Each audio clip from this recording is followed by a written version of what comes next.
안녕하세요. 저는 부산에서 살고 있고 올해 39살이 된 남자입니다. 남들에겐 평생 한 번 있을까 말까한 일들을 최근 몇 년 사이에 다 겪다 보니 제 스스로는 많이 성장했다고 생각했습니다. 하지만 또 다시 처제로 인해 저는 너무 큰 고민이 생겨버리고 말았고, 저는 도대체 어떻게 이 막장 같은 상황을 벗어나야 할지 다양한 분들의 의견을 묻고 싶습니다. 우선 저는 7년 전에 결혼을 해서 제 아내와 풍족하지는 않지만 그래도 다툼 없이 행복한 삶을 잘 지내고 있었습니다. 제 아내는 어디 하나 나무랄 게 없는 너무나도 착한 심성의 여자였었죠. 처음 만나게 된 건 제가 처음으로 봉사활동을 나가서 보게 되었습니다. 그때는 제 인생에 대한 회의감이 들었었고 자존감이 너무 낮아져서 많은 사람들을 만나서 저를 고치고 싶었습니다. 그리고 어려운 환경에 있는 사람들을 돕고 하다 보면 제 인생이 더 나아지지 않을까 하는 마음으로 용기를 내서 봉사활동을 나가게 되었습니다. 그렇게 봉사활동 장소에 도착을 했고 저는 사랑에 빠져버렸습니다. 그게 바로 제 아내였죠. 아내는 맑고 고운 미소로 어린 아이들을 돌보고 있었고 햇빛에 비친 미소는 정말 눈이 부실 정도로 아름다웠습니다.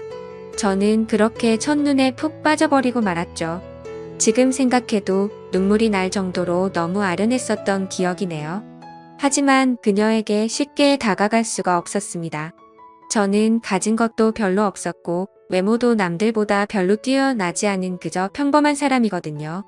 그리고 그 당시에는 되는 일이 하나도 없어서 자존감이 바닥을 치고 있을 때였죠. 저는 생전 처음 봉사활동을 오다 보니 너무 뻘쭘한 나머지 어색하게 가만히 있었습니다. 그러자 갑자기 제게 다가온 그녀는 또 다시 미소를 지으며 인사를 건넸죠. 처음 오시냐고 물었고 그렇지 않아도 일손이 부족했는데 잘 부탁드린다면서 악수를 건네더군요. 손을 마주 잡는 순간 저는 제 인생을 이 여자와 평생 하고 싶다라고 생각을 했습니다. 하지만 생각만 그럴 뿐 저는 용기가 없었습니다. 그저 조용히 말도 없이 묵묵히 일만 했고 남자답지 못하게 숙기도 없었죠. 그렇게 봉사활동을 시작한 지도 3개월이 지나갔을 무렵 그녀가 제게 묻더라고요. 이렇게 꾸준히 나오시는 분이 드문데 정말 성실하신 것 같다더군요. 그러더니 언제 한번 식사라도 대접해야 하는데 라고 말을 하더라고요. 그 말을 듣자 저도 모르게 오늘 식사하면 되지 않을까요? 라고 말이 나와버렸습니다. 말을 내뱉어버린 순간 아차 싶었고 쥐구멍이라도 숨고 싶은 심정이 들었죠. 그런데 너무 의외로 그녀는 웃으면서 안 될 거 없죠 라며 제게 미소를 지어주더군요. 그날 저와 그녀는 처음으로 단둘이 식사를 하게 되었고 예전보다 훨씬 가까운 사이가 되어가고 있었습니다. 제법 말도 하면서 장난도 치고 할 무렵 저는 어느 정도 성격이 예전보다 밝아진 게 느껴졌죠. 그래서 다시 일자리를 알아봐야 하겠다 싶었고 운이 좋게도 금방 취직이 되었습니다. 앞으로 회사 일을 하면 봉사활동을 나오기가 어려워진 상황이었고 저는 그녀에게 용기를 내서 고백을 하게 되었습니다. 이곳에서 처음 만나게 되는 순간부터 좋아하게 되었다며 이곳에 있는 동안 너무 행복했었고 앞으로도 행복하고 싶다고 말했죠. 그러자 제 진심이 통했는지 한참을 고민하다가 제 고백을 받아주었고 저와 그녀는 연애를 시작하게 되었습니다. 생각보다 연애 기간은 그리 길지 않았습니다. 저는 애초부터 이 여자와 평생을 함께하고 싶었기 때문도 있었죠. 만난 지 1년이 되는 날 저는 평생을 함께 지내자고 프러포즈를 했고 처음 제 고백을 받아 주었을 때처럼 그녀는 제 프러포즈를 받아주었습니다. 너무 행복했고 고마웠습니다. 저는 어릴 때 아버지를 떠나 보내게 되어서 홀어머니 밑에서 자랐습니다. 그래서 집안이 남들보다도 훨씬 좋지 않은 형편이었고 저 또한 그저 그런 평범한 회사에 다니고 있었기에 사실 많이 망설였습니다. 하지만 제 이기적인 마음이 앞서서 결혼을 하자고 했는데 제 형편을 잘 아는 그녀였지만 제 프러포즈를 흔쾌히 받아주었죠. 어떻게 이렇게 착한 여자가 세상에 또 있을까 싶었고 너무 놓치고 싶지 않았습니다. 그날 이후로 저희는 결혼 준비를 하는 과정에서 아내의 친정을 찾아 뵙게 됐습니다. 장인어른과 장모님은 아내처럼 너무나도 착하시고 훌륭한 분이셨습니다. 장인어른은 사업을 하고 계셨고 제 이야기를 들었다고 하시더라고요. 어릴 때부터 아버지를 잃어서 그동안 아들로서 참 고생이 많았겠다며 당장 살 곳이나 이런 건 걱정 말고 행복하게 살아만 달라고 말씀하시는데 너무 감사해서 눈물이 날 뻔했습니다. 그런데 유독 집안의 돌연변이는 느릿다고 하듯 아내의 친정에도 그런 사람이 존재하더군요. 제 아내는 저보다 5살이 어렸고 아내의 동생은 저보다 10살이 어렸습니다. 그 당시 20대 초반이었는데 아내와는 다른 분이기에 엄청난 미인상이더라고요. 알고 보니 어릴 때부터 외모가 출중해서 연예인 스카웃도 많이 받아봤고 미인 대회까지 나가서 입상을 할 정도로 훌륭한 미모였죠. 하지만 예쁜 미모와 달리 성격은 정말 좋지가 않았습니다. 제가 있는데도 들리라고 말하는 건지 장모님에게 말하더군요. 왜 저렇게 나이도 많고 능력도 없는 사람이랑 결혼하지? 집안도 좋은 것도 아니고 도대체 이해가 안 되네 라며 하는데 장모님은 조용히 하라고 하는 모습까지 다 보였었죠. 그 착한 아내도 동생과는 별로 친하지가 않다고 하더군요. 나이 차가 많이 나서 그런 건지 동생은 자신의 얘기를 잘 듣지 않는다고요. 예쁜 미모 때문에 항상 남자들이 주변에 붙어 다녔고 학창 시절에는 늘 싸움을 제일 잘하는 남자들만 만나고 다녔다고 하더군요. 그래서 아내는 셀 수 없이 많은 설득해봤지만 절대로 달라지지가 않아서 더 이상은 설득이 안 된다라는 걸 느낀 뒤로는 가깝게 지내지 않는다고 했습니다. 그러면서 처제가 어떤 소리를 해도 저보고 이해해달라고 미안하다고 말하더군요. 아무쪼록 그런가 보다 했었고 저와 아내는 꿈에 그리던 결혼식을 하게 되었습니다. 지금 생각해도 제 인생의 가장 행복한 때를 꼽으라면 바로 그날이었죠. 그렇게 저희는 행복한 날들을 보내고 있었고 저와 아내를 닮은 이세를 낳아서 기르자고 얘기를 하던 때였습니다. 하지만 하늘이 무너질 만큼 충격적인 소식이 전해지고 말았죠. 결혼을 한 지 2년 만에 제 아내는 불의의 교통사고를 당하게 되었고 정말 생각하지도 못했던 일이 벌어졌기에 너무 큰 충격과 슬픔에 잠겨버렸습니다. 저와 제 아내는 정말 그 누구보다도 서로를 사랑했습니다. 갑자기 외톨이가 되어버린 저는 숨을 쉬는 것조차 힘이 들었고 나쁜 생각까지 해버릴까 할 정도로 힘이 들었죠. 하지만 저만 바라보고 살아오신 어머니를 생각하면 차마 불효를 저지를 수가 없었습니다. 그렇게 저는 인생을 놓아버린 듯이 살아갔습니다. 기계처럼 회사만 다녀오고 갈 뿐이었죠. 그러다가 어느 날 술을 마시고는 그냥 로또나 당첨돼서 편하게 살고 싶다라는 생각이 들더군요. 그런 마음을 먹은 뒤로 저는 1년이 넘게 어머니의 용돈과 최소 생활비를 제외하고는 무조건 로또를 사는데 돈을 다 썼습니다. 그 결과 3등까지는 3번 정도가 됐지만 2등은 단 한 차례도 나오지가 않더군요. 그래도 많은 걸 내려놓고 하다 보니 마음만큼은 편했습니다. 잃어도 그만이라는 생각으로 시작했기 때문이죠. 그러다 결국 하늘이 제게도 기회를 주었죠. 1등이 당첨이 되었는데 정말 그때는 너무 놀라서 말도 못했습니다. 솔직히 당첨금을 받으러 가는 날까지 잠도 한숨 제대로 못 잤고 매일같이 꿈을 꾸는데 당첨이 안 된 것부터 시작해서 로또가 망했다는 뉴스까지 나오고 별의별 꿈을 다 꿨었죠. 아무튼 그런 걱정들은 무의미했고 결국 당첨금을 받게 되었죠. 세금을 다 떼고 보니 실수령액은 10억 5천만 원이라는 큰 돈을 얻게 되었습니다. 막상 그런 큰 돈이 생기니까 이걸 어디다 어떻게 써야 할지 감이 안 오더라고요. 하지만 가장 먼저 돈을 쓰게 된 곳은 제 아내의 납골당을 더 좋은 곳으로 옮긴 거였죠. 너무 슬펐습니다. 아내가 있었을 때 이런 좋은 일이 있었으면 원하는 걸 다 해줬을 텐데 싶어서 눈물이 펑펑 나더군요. 그날 이후로 저는 회사를 그만두게 되었고 제 어머니의 집을 조금 더 좋은 곳으로 옮겨드렸습니다. 그리고 나서 앞으로 어떻게 살아갈지 생각을 해봤죠. 남은 금액으로는 평생 먹고 살기에는 무리였기에 젊은 시절 생각해보던 요식업을 해보는 게 어떨까 생각을 하게 됐습니다. 그렇게 어차피 내 돈이 아니었다 생각하고 과감히 많은 돈을 투자해서 식당을 열게 되었습니다. 사업에 경력이 없어서 많이 서툴렀지만 남들처럼 열심히 했습니다. 그래서 처음에는 많이 남던 잔반들이 점점 줄어드는 걸 느꼈고 갈수록 손님들이 늘어나서 소소한 행복들을 느끼고 있었죠. 그렇게 남들과 다르지 않은 생활을 해오던 중 갑자기 장모님에게서 연락이 오게 되었습니다. 장인어른이 쓰러지셔서 연락을 할까 말까 망설이다가 연락을 했다고 하시더라고요. 저는 너무 서운해서 말씀드렸죠. 언제는 아들이라고 하시더니 이런 걸 고민하시냐며 당장 병원으로 찾아갔습니다. 장인어른은 의식이 없으셨던 상태셨고 자초지종을 들어보니 사업이 힘들어지면서 요 근래에 스트레스를 많이 받으셨답니다. 결국에는 상황이 힘들어지다 보니 직원들이 대거 이탈을 하게 됐고 그 와중에 믿었던 사람에게 돈을 융통하려다 사기까지 당하게 되셨답니다. 그 충격으로 며칠 동안 앓으시다가 결국 쓰러지셨다고 말씀하시더라고요. 그래서 저는 장모님의 손을 꼭 잡고 제가 여유 자금이 있으니 도움을 드린다고 했죠. 장모님은 절대로 받을 수 없다며 자신의 딸로 인해 제가 얼마나 힘든지 잘 안다면서 어떻게 그 돈을 받겠냐며 눈물을 흘리셨죠. 저는 오랜 설득 끝에 장모님께 결국 돈을 드리게 되었습니다. 하지만 결국 아들처럼 저를 대해주시던 장인어른은 끝끝내 버티지 못하시고 세상을 떠나시게 되었죠. 결국 제가 해드린 돈과 장인어른의 보험금을 합쳐서 겨우 빚쟁이 신세는 면하게 되었습니다. 그 과정에서 제가 많은 도움을 드리느라 항상 친정의 하루가 멀다 하고 드나들었고 처제도 자주 마주하게 되었었죠. 그러다 어느 날 처제가 너무 힘들다면서 술 한잔 사주시면 안 되냐고 제게 묻더군요. 그래서 어려울 거 없는 부탁이었기에 처제와 저는 둘이서 술을 마시게 되었습니다. 한창 술을 마시다 술이 조금 취하니까 처제는 아내 얘기를 꺼내더군요.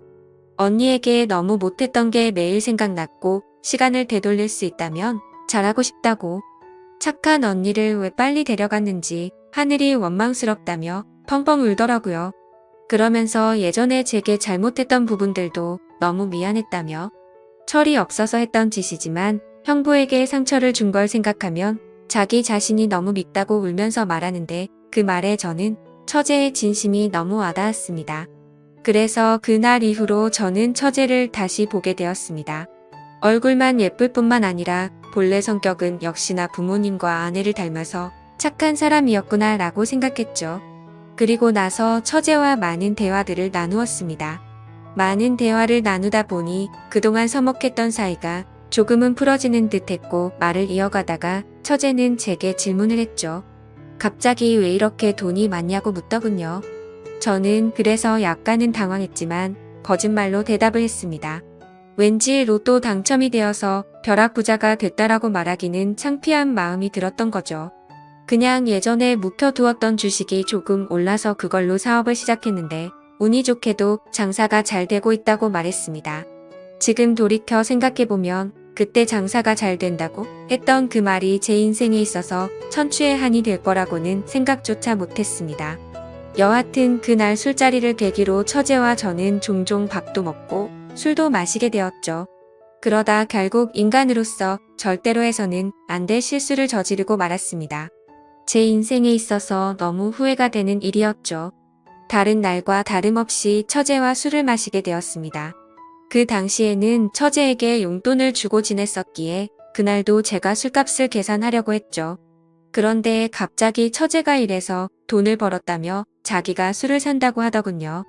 처제가 일한다는 소리는 못 들어서 의아하긴 했지만 고집을 꺾지는 못했습니다. 그러더니 대신 저보고 다음 술자리를 사라고 해서 얼떨결에 그러겠다고 했죠. 근데 문제는 제가 술이 그렇게 세지가 않았다는 겁니다. 그래서 항상 한 자리에서만 마시고 헤어지다가 처음으로 술을 더 마시러 가게 되었습니다. 그날따라 처제는 평소와 다르게 계속해서 제게 술을 권하더라고요. 그러다 저는 화장실을 가게 되었고 밖에서 남자들이 하는 얘기를 들었습니다. 왜 저렇게 예쁜 여자가 저런 남자랑 있지? 남자가 돈이 많나 보지 뭐 이런 식의 대화였습니다. 저를 깎아내리는 소리였지만 내심 능력 있는 사람으로 보는구나 싶어서 기분이 크게 나쁘지는 않았습니다. 자리로 돌아가서 보니 처제는 누가 봐도 예쁘구나 싶었습니다. 물론 당연히 처제가 예쁘다는 건 잘 알고 있었죠. 미인 대회에서 입상할 만큼 예뻤던 외모였고 항상 관리를 잘해왔던 터라 군살도 없었으니깐요. 근데 평소와 달리 처제도 많이 취했던 건지 계속 저에게 스킨십을 하고 기대려고 하더라고요.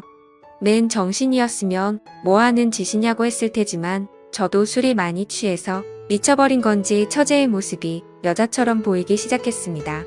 그러다 술을 마시는 내내 손을 꼭 잡고 있다가 결국에 둘이서 넘어서는 안 될 선을 넘게 되었죠. 그날 이후로 처제와 저는 사귀자라는 얘기만 하지 않았을 뿐 연인과 다름없이 만나게 되었습니다.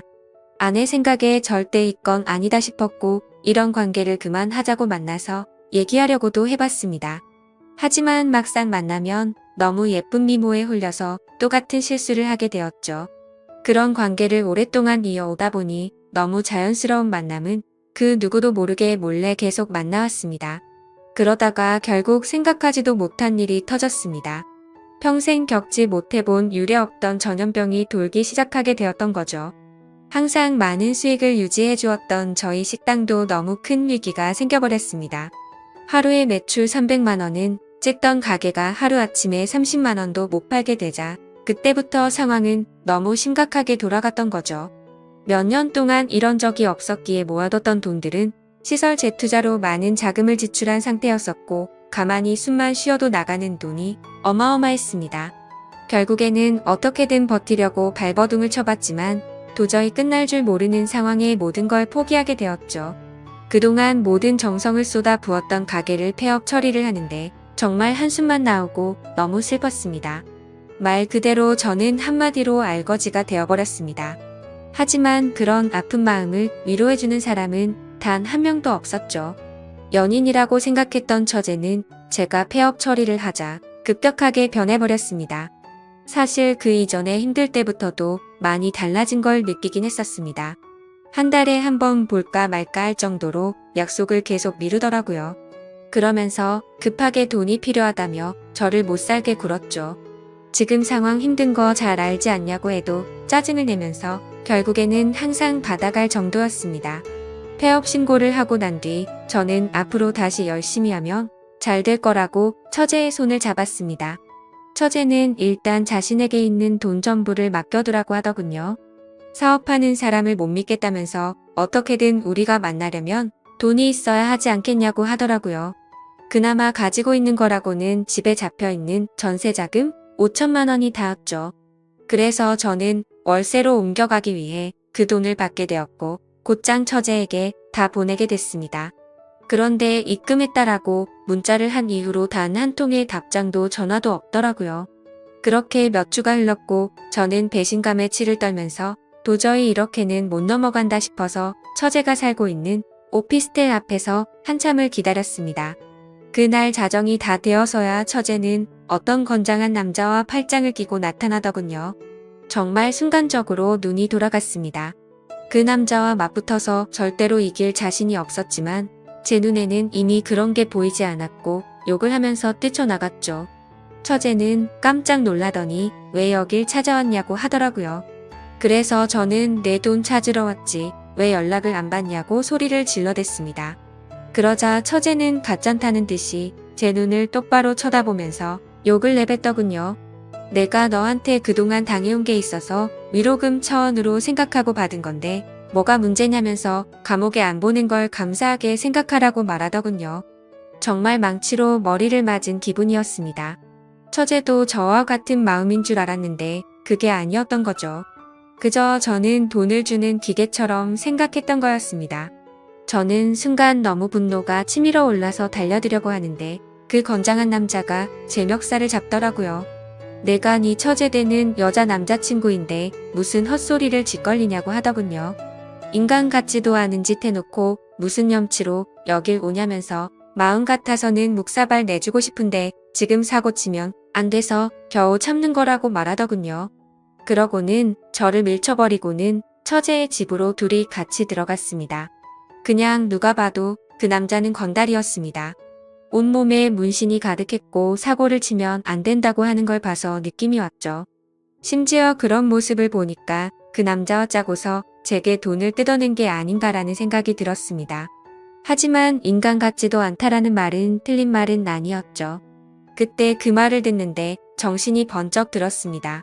그토록 사랑했던 아내를 떠나보내고 감히 처제와 연인으로 지냈다니 저는 차마 할 말이 없습니다. 그렇지만 그럼에도 불구하고 저는 지금 당장 제 모든 재산을 잃어버렸기에 어떻게 해야 할지 도저히 모르겠네요. 그 5천만 원으로 어떻게든 재기해보려고 했던 사업 미천이었는데 너무 절망적일 뿐입니다. 이런 경우에 법적으로 제가 다시 그 돈을 받아낼 방법은 전혀 없을까요? 그리고 솔직하게 말해서 돈도 돈이지만 이러면 안 되지만 처제가 그 놈과 붙어 있을 걸 생각만 해도 너무 화가 나고 가슴이 터질 것만 같습니다. 한심한 질문이지만 제가 어떻게 하는 게 좋을지 많은 말씀 부탁드립니다. 감사합니다.